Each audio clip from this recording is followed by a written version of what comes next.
Hi, and welcome to Why Do Countries Exist, Episode 43, The History of the Democratic Republic of the Congo.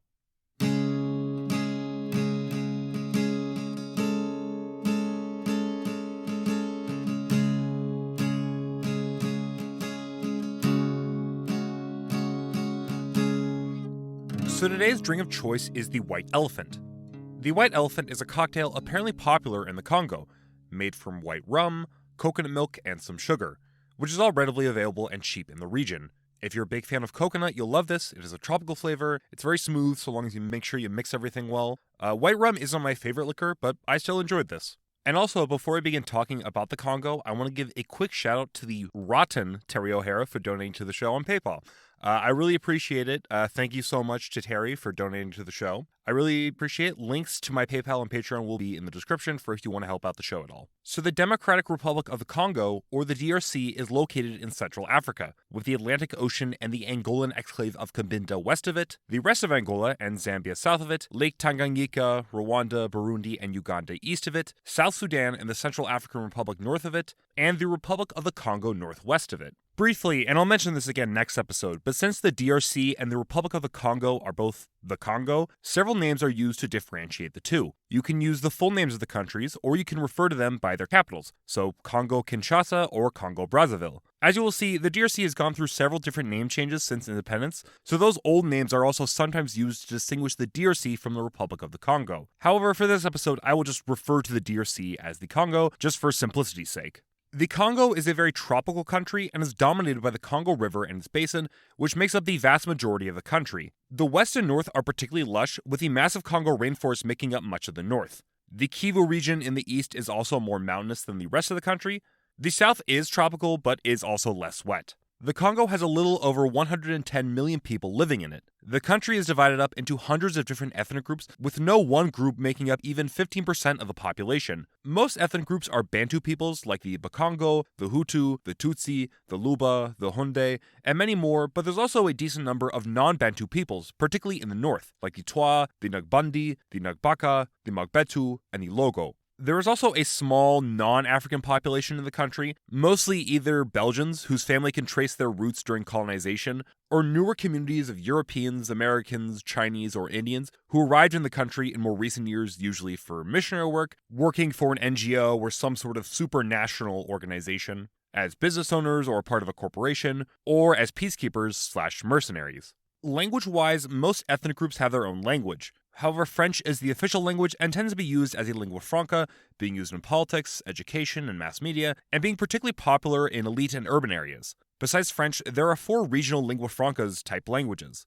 Lingala, spoken in the north and the capital Kinshasa, Kikongo, or a hybridized version of the language, Kituba, spoken on the coast and the west, Chiluba, spoken in the Kasai region in the center of the country, and Swahili, spoken all throughout the east. Besides that, English, Portuguese, and to a lesser extent Dutch are spoken by a small section of the population. Finally, religion-wise, most people in the country are Christian. It's not 100% clear if Protestantism or Catholicism is larger. It seems it can depend on which churches count as Protestant or Catholic, since many churches do have their own unique theological blend of Christianity and traditional African belief systems, and their own unique, sometimes parallel hierarchy. Perhaps one of the largest would be the Kimbanguist, who have around 6 million followers. Besides Christianity, there are several African religious groups, some being traditional ethnic-based religions, other being more modern, syncretic groups that are sometimes inspired by Christianity, and then there is a small Muslim community in the eastern DRC, and then smaller groups of Greek Orthodox, Mormons, Jews, and Baha'is, along with non-religious people. Before I begin, I'd briefly like to shout out several sources I found for this episode. There is firstly the Epic book, something I would highly encourage you to read if you want to learn more about the Congo. David van Rijbroek's Congo, The Epic History of the People. It's around 600 pages detailing Congolese history from pre-colonial Congo up until the mid-2000s. It's a very fascinating read, and Rijbroek does a great job finding and interviewing a wide variety of people, ranging from rebel warlords to people alive before Belgian colonization, to musicians, to government ministers, to just ordinary people. It's such a good book, and I would seriously encourage you to give it a read if you want to learn more about Congolese history. Secondly, there's Chris Bowertz's book, Congo's Violent Peace. It talks about conflict in the Congo, mostly focusing on violence in Kivu post-Second Congo War, along with electoral violence and instability. I'd say it's maybe somewhat outdated since it was released in 2017 and there's been several important developments since then, but it's still a good book and helped me better understand the nature of the conflict in the country and events of the 2000s and 2010s. Thirdly, there is Journeyman Pictures documentary King Leopold's Ghost, which talks about the Congo Free State and how colonization has and continues to impact the DRC. It's a good documentary with a lot of interviews from historians and eyewitnesses on some of the atrocities committed in the Congo. Finally, I want to recommend African Biographics video, Congo's Complicated History from Lumumba to the Kabilas. It's not an academic source like the two books I mentioned earlier, but it is a really good overview of Congolese history from the 50s to 2018, and it's a good video if you want an overview of some of Congo's most important political figures. So now let's start talking about the history. People have been in the Congo for 90,000 years. Initially, it was settled by hunter-gatherers who would later become the various pygmy peoples found throughout the country today. Sometime before the first millennium CE, Bantu peoples from Cameroon would begin to move south into the Congo, becoming the ancestors of various different people groups in the country, bringing with them agriculture and iron tools. One of the craziest things I learned was that some people in the Congo used silk drums that, according to Raybrook, could send messages hundreds of miles away in a single day. Limited trade and interaction with other parts of Africa and maybe Asia also were likely occurring during this time. Traditionally, political power was dominated by local chiefs, controlling perhaps just a single village with little or limited influence outside their immediate area. Sometimes these chiefs would align with other chiefs to form more powerful federations. This would start to change sometime around the 1500s, as western and southern Congo began to see more complex kingdoms form. Perhaps most famously would be the Kingdom of the Congo, right at the mouth of the Congo River. Other states like the Lunda, the Luba, and the Kuba states would all also form in the mid-1500s. However, in much of the north and in the rainforest, society was still under the control of small local rulers. These kingdoms and rulers would have increasingly come into contact with other parts of the world over the years. The Portuguese began colonizing Angola to the south and would fight several wars with the Congo Kingdom, while also exporting slaves from Central Africa to work on plantations in the Americas. Plants and foodstuffs from the Americas like corn and maize would start to be brought over. In the 1700s and 1900s, things would begin to change even more dramatically, as merchants, with access to trade networks and more modern European firearms, began to grow in power, and eastern Congo began to experience increasing disruption as Afro-Arab slavers raided villages to sell Central Africans to rich Muslim masters in Zanzibar and India as domestic servants. Historically, the Congo was claimed by Portugal as a part of its colonial empire, which technically claimed the whole of Africa. However, this claim outside of several select areas was never really enforced, and by the mid-late 1800s, other colonial powers began to eye the region. In 1879, the Belgian king, Leopold II, sent explorer Henry Morton Stanley to explore and begin to lay the groundwork for a colony in the region. Stanley's expedition was instrumental in Leopold's efforts to take the Congo, signing treaties with chiefs that gave sovereignty away, although these chiefs often didn't understand that that's what the treaties meant, and building outposts along the Congo River, where little islands of Europe were established, helping future Europeans in traversing the region and disseminating European ideas and civilization. Catholic and Protestant missionaries also began to proselytize during this time in the Congo. In 1885, the Berlin Conference would divide up Africa, and Leopold, not Belgium, but Leopold himself, would get to take what is now the DRC. It may seem very strange that small and fairly recently created Belgium and its king Leopold was able to take control of such a large territory. However, no other state was able to effectively claim it, since if, for example, Germany claimed it, then France would claim that Germany was extending itself too thin and were being greedy, and vice versa. So everyone agreed Leopold, of small and neutral Belgium, would take it so long as free trade was promoted. Leopold also sold the idea to the Belgians, saying that they wouldn't have to pay for upkeep of the colony, and thus the Congo Free State was formed. The Congo Free State based itself in Boma and was initially confined to just those small islands of Europe along the Congo River. However, over time they began to expand, aided by the Free State's army, the Force Publique, or FP. The FP was headed by European officers, usually from Belgium, but also from all over. They headed a heterogeneous force composing of mercenaries from other parts of Africa, criminals and troublemakers that local chiefs would send to the FP to remove them from their community, and increasingly African boys who began to be educated in colonial schools. The Lingala language was used as a lingua franca in the army, helping spread it across much of the west and north of the region. The FP would, starting in the 1890s, begin to go on the offensive, expanding the Free State's territory. While previously Leopold was friendly with Afro-Arab slavers in the east like Tipu Tip, Leopold tried to present himself as an anti-slavery crusader and began conquering and occupying the eastern Congo and the southeastern region of Katanga. The FP also moved north, fighting the Mahadis Sudanese, although due to mutinies in the FP, failed to push too far into Sudan. By 1900, pretty much all of the DRC was under the control of the Free State and its free trade. However, free trade in the Congo actually wouldn't last that long. By 1890, Leopold was undertaking a massive debt in maintaining the Free State with very limited profit, so he instead declared that all land not actively being used was legally his. Previously, ivory was the biggest economic driver of the Free State, but this confiscation of land turned effectively all elephant hunting into poaching, breaking the industry. But the Free State would find a new economic lifeline shortly afterwards: rubber. From 1888 onwards, rubber production began, tapping rubber trees, and it became the moneymaker for the colony. Free trade was pretty much non-existent, as most economic activity was controlled by Leopold or by a company Leopold was usually at least a partial shareholder in. This all made Leopold and those that owned a part of the shares extremely rich. The Congolese were forced to work collecting rubber in the forest. Increasingly high rubber quotas began to be zealously pushed towards, forcing people to work pretty much all day in the forest collecting rubber, which meant traditional agriculture collapsed as people just didn't have the time to work the fields. Those that failed to meet the quota were punished and even killed. Infamously, it became common for administrators to chop off people's hands that they had killed as a sign to the higher-ups that they were carrying out their duties and not wasting bullets. Other horrors like public beatings and canings, sexual assaults, and the killing of those who simply failed the task became common. Raybrook notes that this was almost entirely done by low-level administrators, but higher-ranking officials, even up to Leopold himself, knew what was going on and either turned a blind eye or encouraged it. By the 1900s, disease also began sweeping the area, bringing out even more death and forcing many to flee their villages. Some villages were depopulated by 60 to 90%, although other areas, especially those in the south where rubber production was low to almost non-existent, were for the most part spared the brutality of the period. The death toll is unclear. I've heard numbers like 1 million to 15 million dead being thrown around. Raybrook argues that there's no reliable figures, and many people chose to flee deep into the interior or out of the Congo, and these people may inflate or obfuscate the death toll. Regardless, the mass killing and death of Leopold's Congo was so brutal and revolting that even Europeans and Americans began denouncing it, and by 1908, Leopold was forced to turn over the Free State to the Belgian state, beginning colonial rule proper. Belgian rule was similar to the French civilizing mission. It was hierarchical and centralized, with Belgium justifying its rule would progress the natives by giving them civilization.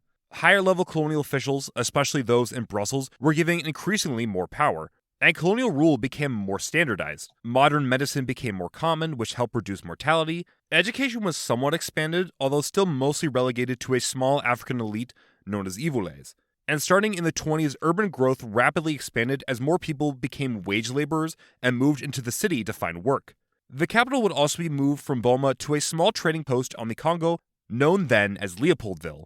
Katanga would particularly develop in the 20th century as it proved to be mineral-rich and actually somewhat developed closer ties with South Africa than Leopoldville. The 30s would see agricultural products like tobacco and coffee and cotton grow in importance, but for the most part, minerals like copper and gold would dominate the economy. Importantly, Belgian academics began to divide up the Congo into separate races, each with their own unique characteristics and rigid geography, which is often not reflected of on-the-ground reality. This helped divide up the Congo into separate regions, helping Belgian administrators divide up and administer the Congo, while also increasing tribalism and insular nationalism within these new racial classifications. Belgian rule wasn't as horrific, but it still was brutal, with painful working conditions for African laborers, particularly those that were working in the mines. Raybrook even notes one domestic servant who said the Free State was better, since white administrators were apparently closer to their African subjects in those days than they were in the early 20th century. The FP of the Free State continued to be active in Belgian Congo, although it was now professionalized and uniformly Congolese, while still dominated by white officers. The FP would participate in both world wars. In World War I, the FP would fight off German raids in eastern Congo, participate in the Cameroon campaign, defending Rhodesia's borders, and most importantly invading German East Africa, with 260,000 Congolese participating in the war effort. A smaller number of Congolese would also be active in Europe in some capacity, and copper and other minerals from Katanga would be vital to the Allied war effort.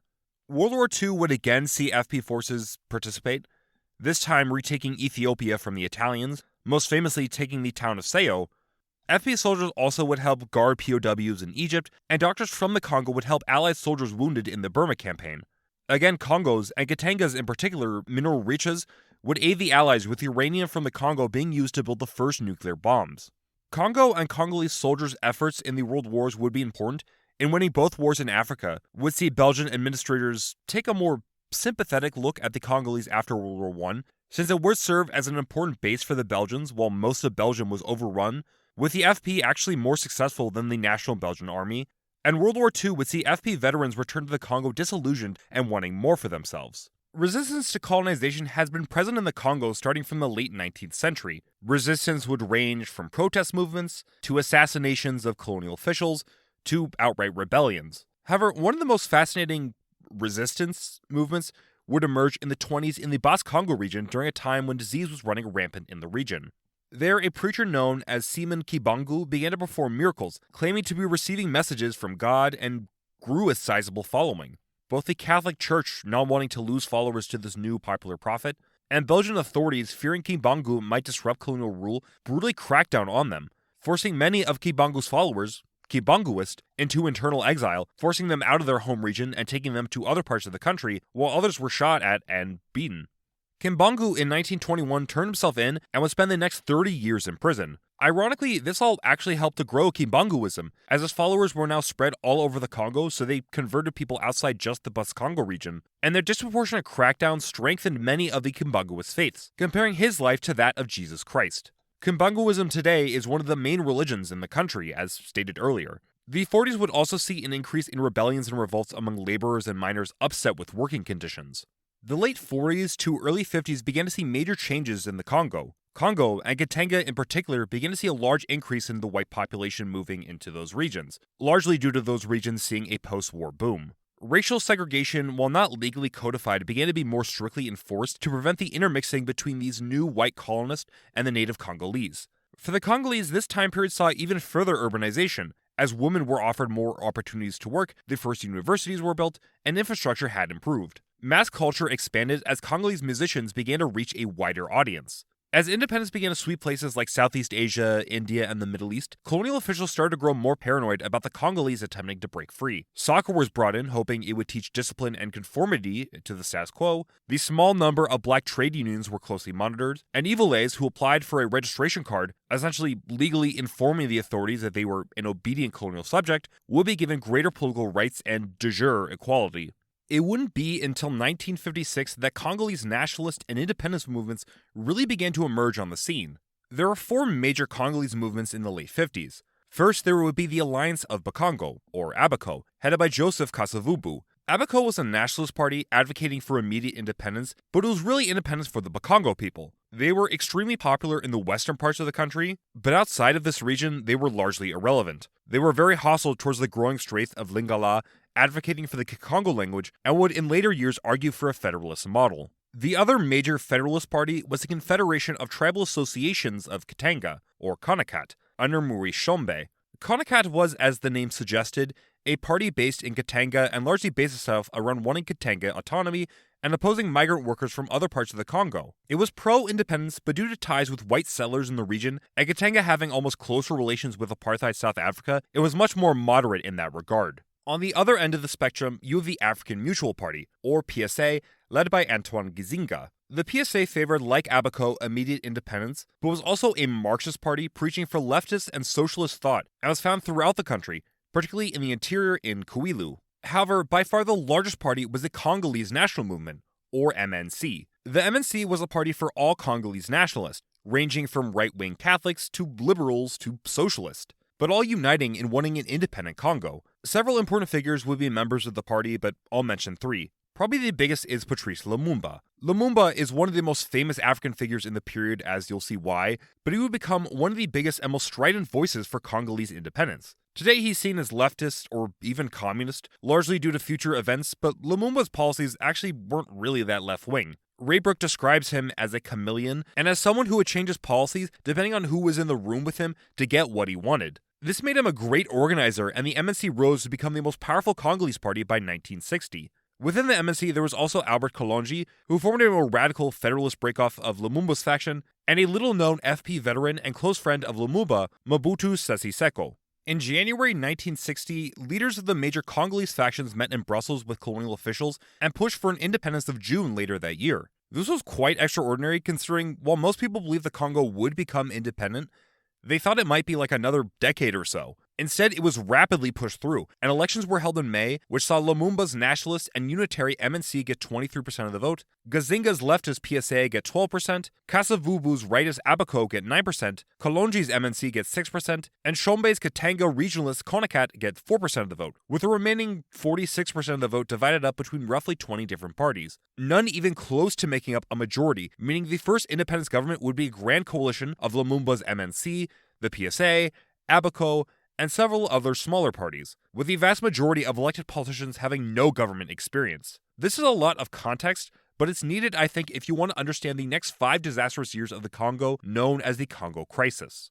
The Congo Crisis would start just a couple days after independence. On July 5th, members of the FP mutinied, protesting the fact that white officers continued to dominate the army. The head of the army, Belgian Emile Jensens, saying that there would be no difference between pre- and post-independence Congo, and the new Congolese elites becoming rich while many ordinary Congolese failed to see any improvements. 3 important things happened in response. Firstly, Jensens was dismissed and all native soldiers were given a promotion, while Mobutu was appointed as the head of the army. All of a sudden, the army removed all of its experienced officers, and now a whole lot of new, inexperienced amateurs were put in place. Secondly, the mutiny and several attacks against white colonists led to a mass exodus of whites from the country, including many technicians who were vital in maintaining infrastructure, or bureaucrats who were vital in keeping the trains running on time, so to speak. Thirdly, it led Belgium to deploy troops across the country to quell the unrest. These troops would help Shombe break Katanga away from Leopoldville. Shombe and the Katanga separatists argued that Congo was already dysfunctional, Katanga had its own identity, and wanted to keep the wealth of Katanga for themselves. While never officially recognized, Belgium provided a lot of support for the separatists, and Shombe was funded largely by Belgian mining companies who feared an independent Congo might impose unfavorable economic regulations on them, and wanting to retain traditional colonial rule in the country. Katanga was also aided by neighboring Kasai separatists headed by Kalonji, upset with failing to get a ministerial position, along with white mercenaries, who came to the country for glory, money, and to preserve the quasi-white supremacist system in Katanga. The Leopoldville government, with Kasavubu as president and Lumumba as prime minister, tried to bring Katanga back into the fold and called on UN troops to aid them. UN troops were sent to the Congo, but they didn't break the separatist governments, only serving really as a police force, trying and largely failing to maintain order. An attempted government advance into Kasai saw government troops commit massacres and ethnic tension between rivaling ethnic groups. Seeing that Belgium was a Western country and the UN was unable to unite his country, Lumumba turned to the Soviets, asking for Russian assistance in restoring order.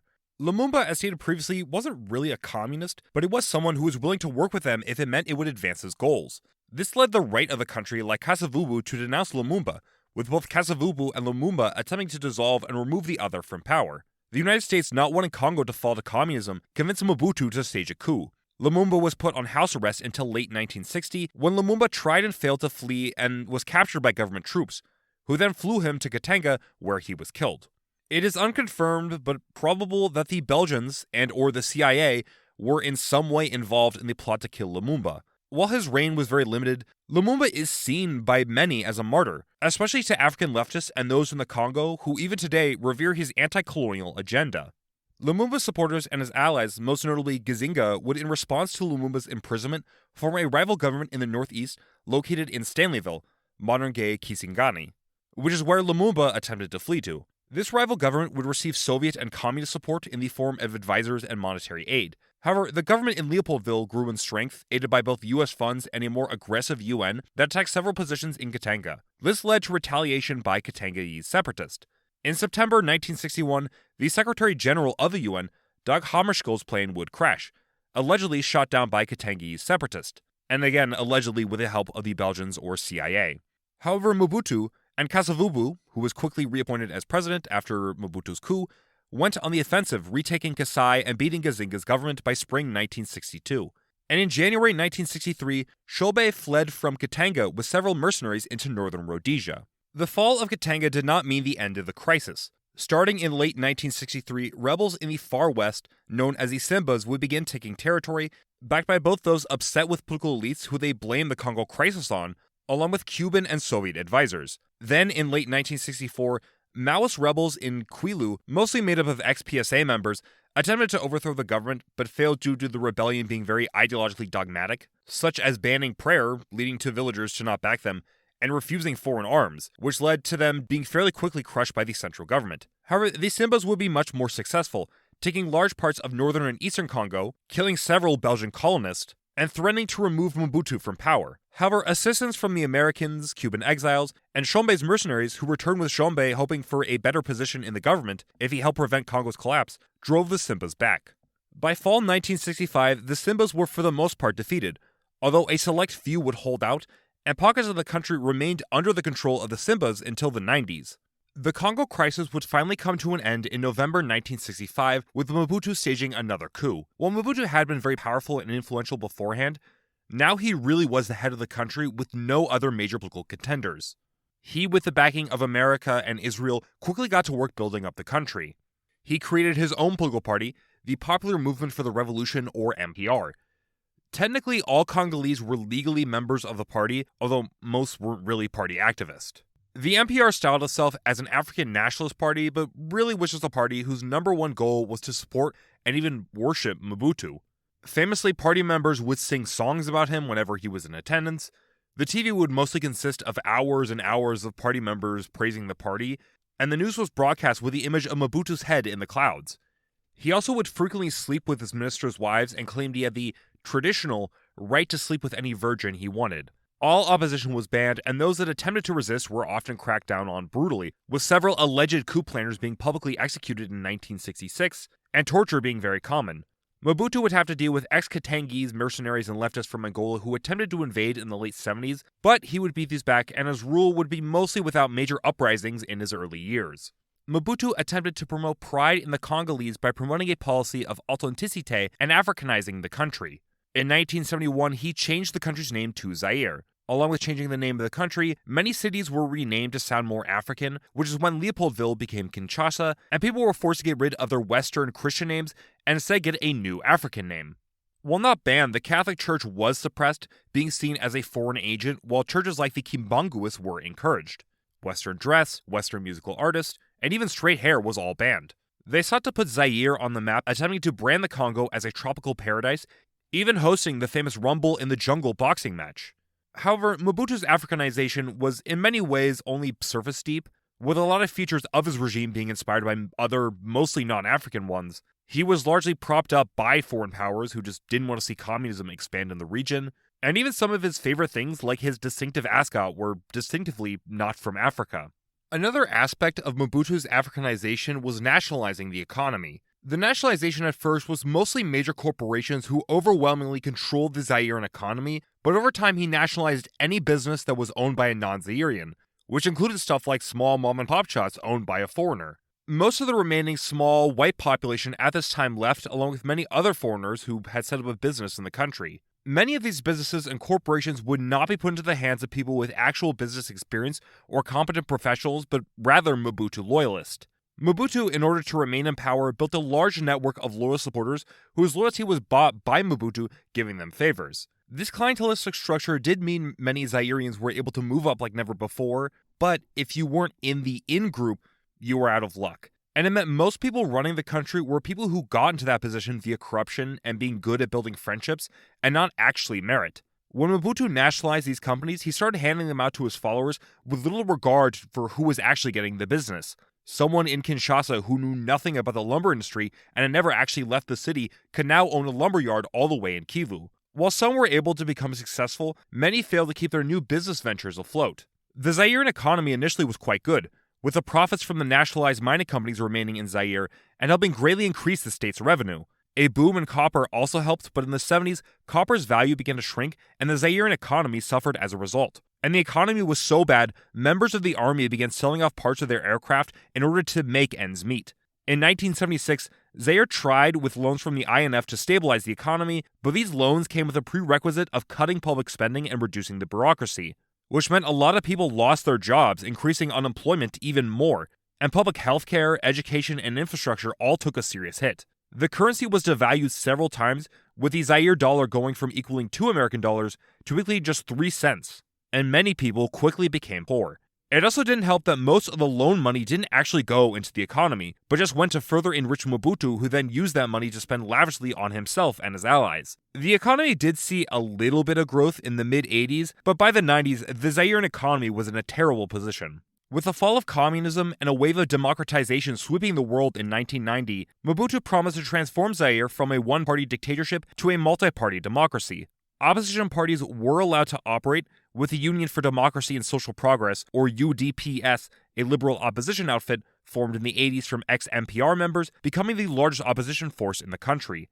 However, Mobutu wasn't really willing to give up power so quickly. He delayed any major reforms, and when protests took place against Mobutu in the early 90s, the government took to killing hundreds, with napalm being frequently used against those marching in the street. A coalition government between the MPR, UDPS, and other opposition groups was formed, but Mobutu remained in charge and no elections were actually held. By 1997, inflation and child mortality continued to rise, ethnic tension rose, particularly in the East as people competed with neighbors for food and resources, and new Messianic churches and religious groups rose up in this time of trouble.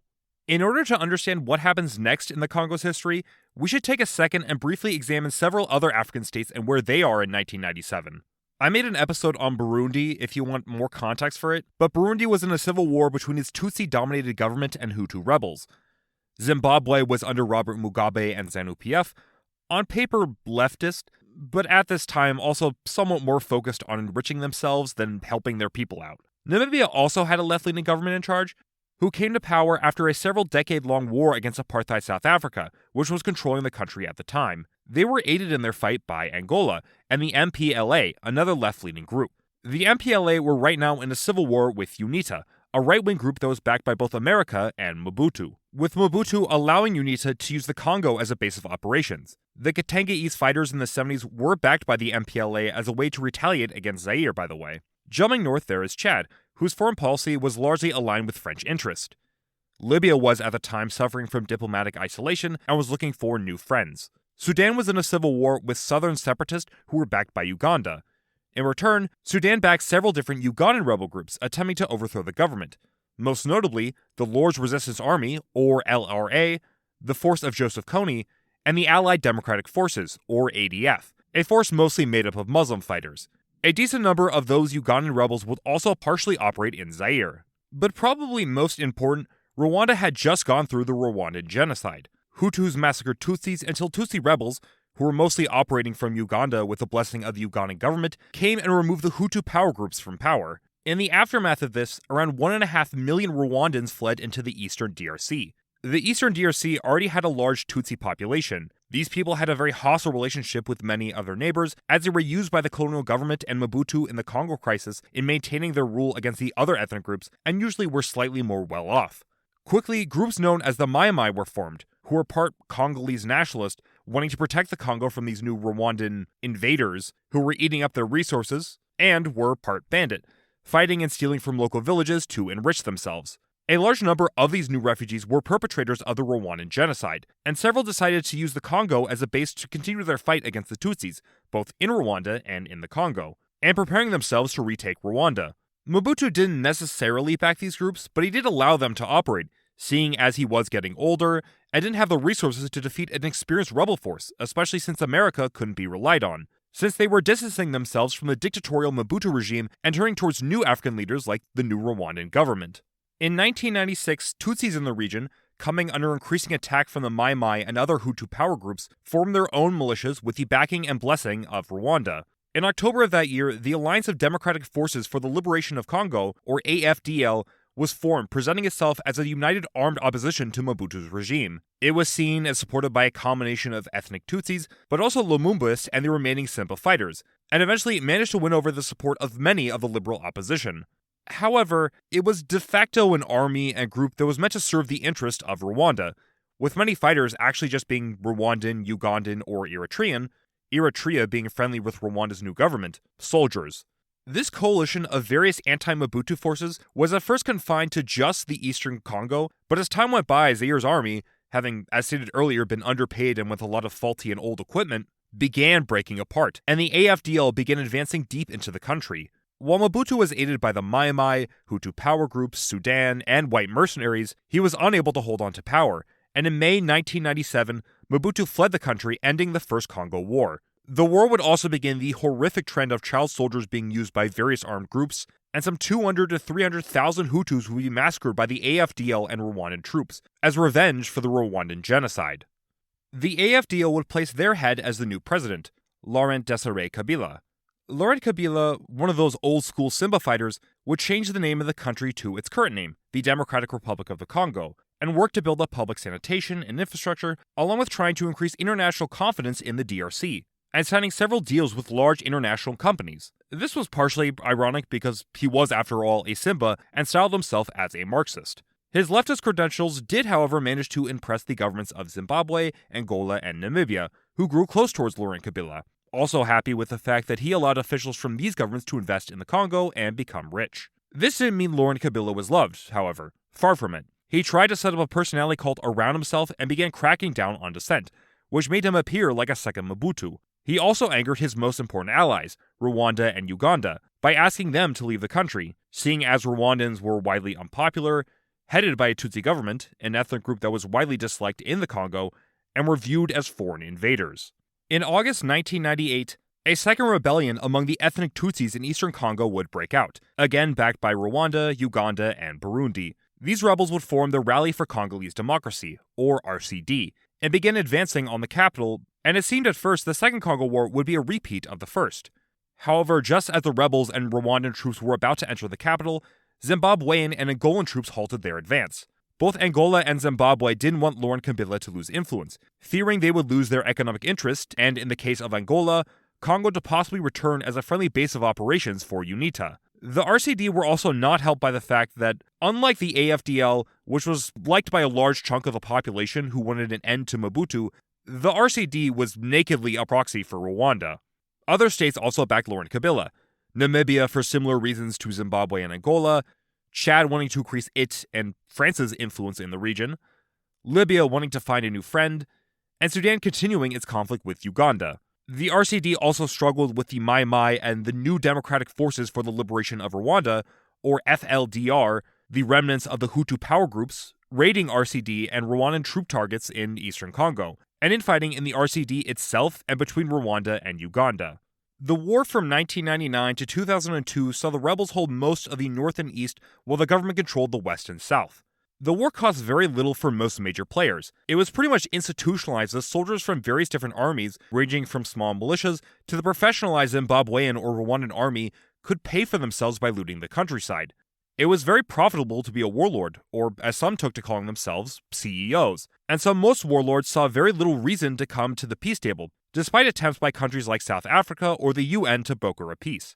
Foreign companies were also widely believed to knowingly operate in the country, knowing that rebel groups used essentially slave labor and work with these groups to keep operating costs low, in order to exploit the country's natural resources. The war was profitable for foreign states and these warlords, but it was devastating for everyone else.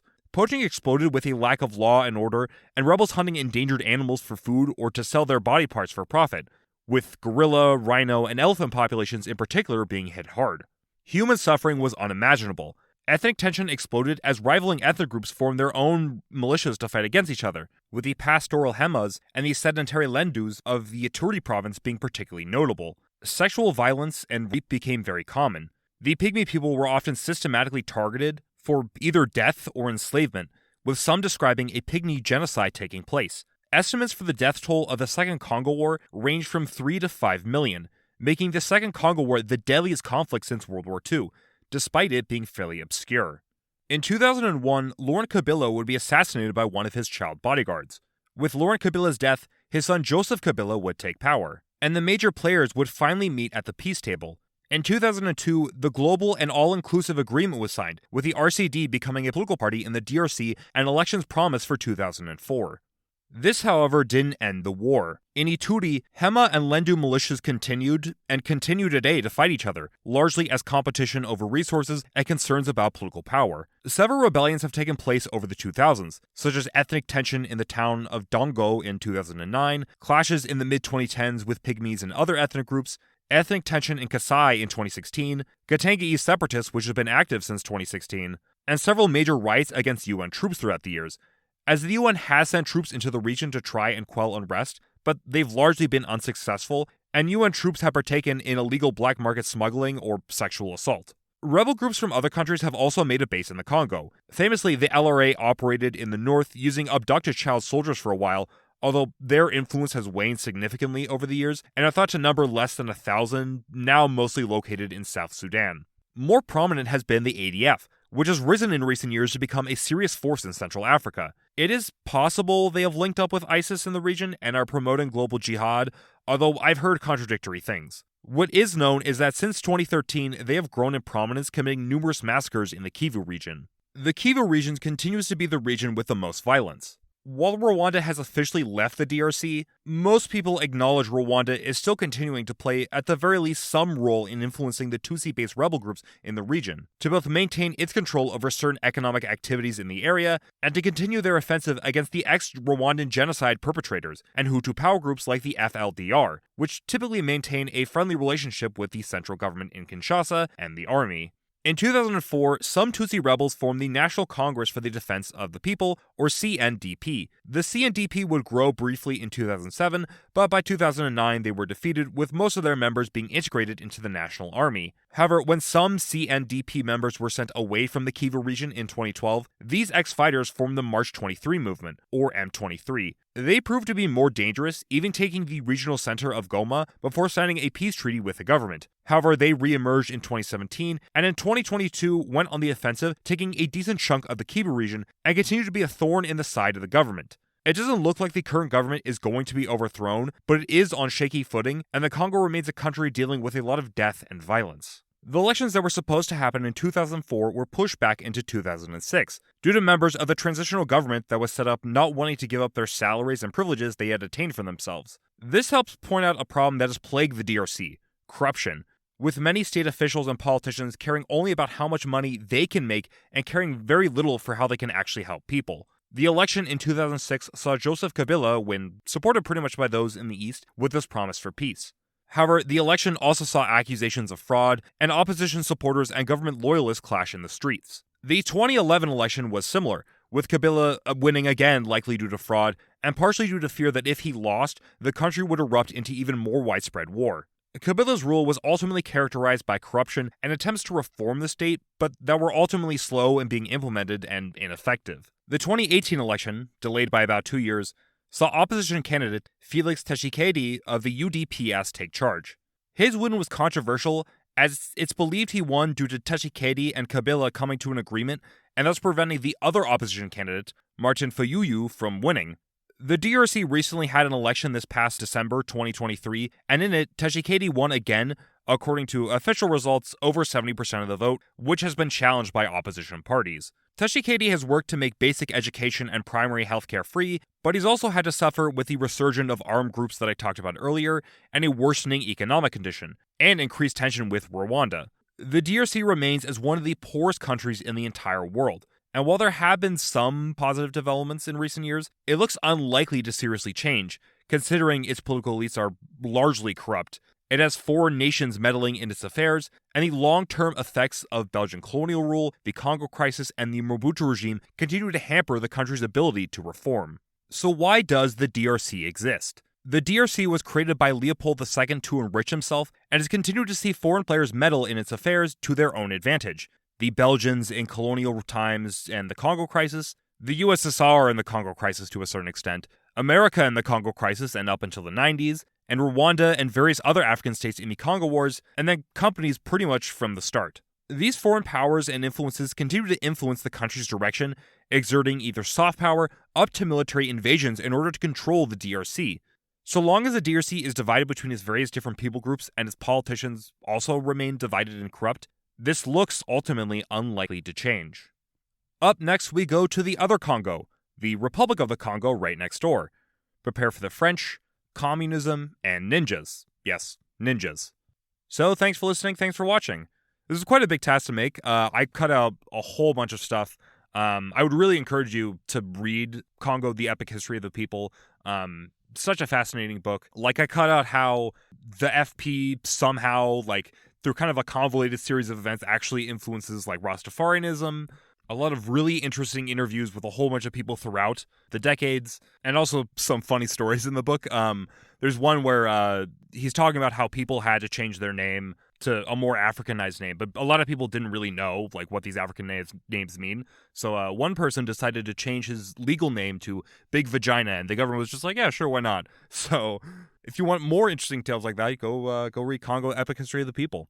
But up next, I will do the political parties of Chile. I've started writing that one. I think I'm like roughly halfway done. And then I will do Slovenian political parties, and then I will do the Republic of the Congo. So thanks for listening. Thanks for watching.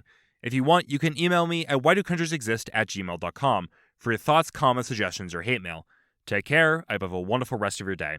The sources I used are African biographics videos, Congo's complicated history from Lumumba to the Kabilas, and a brief explanation of the Second Congo War, the book Congo's Violent Peace, DW's news report Elections in the Democratic Republic of the Congo, What's at Stake, and also the DW article DRC Tough Road to Second Term for Felix Tshisekedi, Geography Now's video on the DRC, Journeyman Pictures documentary King Leopold's Ghost, and their video The Perpetrators of the Rwandan Genocide Are at Large in the Congo, New Africa's video How Mobutu Conquered Congo, The Complicated History of the Leopold of Zaire, David Van Raybrook's book Congo, The Epic History of the People, again check it out, Vice News Report, Stamping Out Rebellion in DR Congo, and finally, Wikipedia.